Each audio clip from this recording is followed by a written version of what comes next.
আসসালামু আলাইকুম রহমতুল্লাহ এভরিওয়ান। এই ভিডিওটির মাধ্যমে আপনারা শিখতে পারবেন আপনারা বিকাশের মাধ্যমে কিভাবে গিফট পাঠাবেন। এর জন্য আমরা প্রথমেই চলে যাব বিকাশ অ্যাপসে।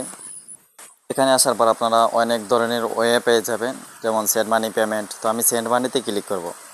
সেন্ড মানিতে ক্লিক করার পর আপনারা একটা নাম্বার দেবেন, যে নাম্বারে আপনারা গিফট পাঠাতে চাইবেন সেই নাম্বারটা আপনি এখানে লিখে দিবেন। তো আমি একটি নাম্বার দিয়ে দিচ্ছি। আমি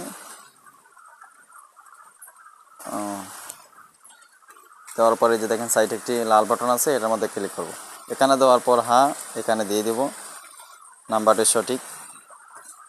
এখানে আসার পর এই যে দেখেন আপনারা একটু নিচের দিকে দেখেন, এই যে দেখেন অনেকগুলো ওয়ে রয়েছে, মানে আপনার জন্মদিন, তারপর বিবাহের কার্ড, তারপর গিফট, মানে যে কোনো ধরনের আপনি আপনার যে ধরনের কোয়ালিটি হয়ে থাকে সেটা আপনি দিয়ে দিবেন। তো ধরেন আমি গিফট পাঠাবো, আমি গিফট সিলেক্ট করলাম। সিলেক্ট করার পর দেখেন গিফটের কার্ডটি কিন্তু আমার শো করতেছে। তো আমি আর ধরেন আমি 50 টাকা দিয়ে দিলাম। 50 টাকা দেওয়ার পর এখন দেখেন এই যে দেখেন এই এরো আছে, এর মধ্যে ক্লিক করলাম। তো এখানে আসার পর আপনারা উপরে দেখেন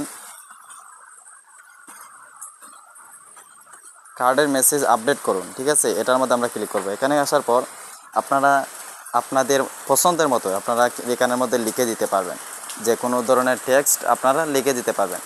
তো আমার আগের টেক্সট লেখা ছিল, আমি একটি পেস্ট করে দিচ্ছি।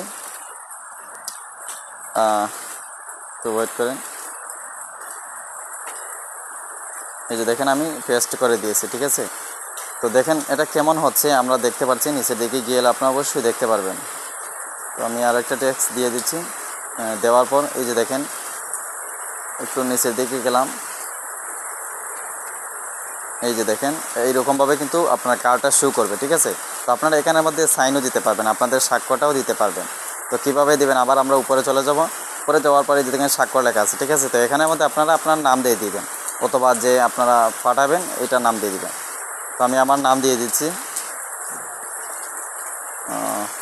তো দেখো এই নামটা কিভাবে শো করে, ঠিক আছে। এই যে দেখেন কিভাবে শো করছে নামটা, মানে পুরো স্বাক্ষরের মতোই সাইনটা আসছে। ওকে, তো দেওয়ার পর আমরা এখন এই যে দেখেন উপরে দেখবেন একটা এরো আছে, এটার মধ্যে ক্লিক করব। তো এখানে আসার পর আপনারা আপনাদের পিন নাম্বার দিয়ে দিবেন। আমি আমার পিন নাম্বার দিয়ে দিচ্ছি, তারপর এরোর মধ্যে ক্লিক করবেন। এখানে আসার পর আপনারা সেন্ড মানি করতে ট্যাপ দিয়ে রাখুন, এখানে আমাদের চাপ দিয়ে রাখবেন, ঠিক আছে। যখন আপনারা চাপ দিয়ে রাখবেন তখন কিন্তু তার কাছে এই কার্ডটা চলে যাবে, এই গিফট কার্ড তার কাছে সফল হয়ে যাবে। এই যে দেখেন এরকমভাবে কিন্তু তার কাছে চলে গেছে। তো এইরকমভাবে আপনারা খুব সহজেই কিন্তু আপনারা যে কোনো ধরনের গিফট আপনারা প্রেরণ করতে পারবেন, পাঠাতে পারবেন। আপনাদের যদি ভিডিওটি অবশ্যই ভালো লাগে তাহলে অবশ্যই একটি লাইক করবেন এবং কমেন্ট বক্সে জানিয়ে দেবেন। যদি কোনো সমস্যা হয় আপনারা কমেন্ট বক্সে জানিয়ে দিন, অবশ্যই আমি আপনাদের কমেন্টে রিপ্লাই দেওয়ার চেষ্টা করব। ভালো থাকবেন, সুস্থ থাকবেন।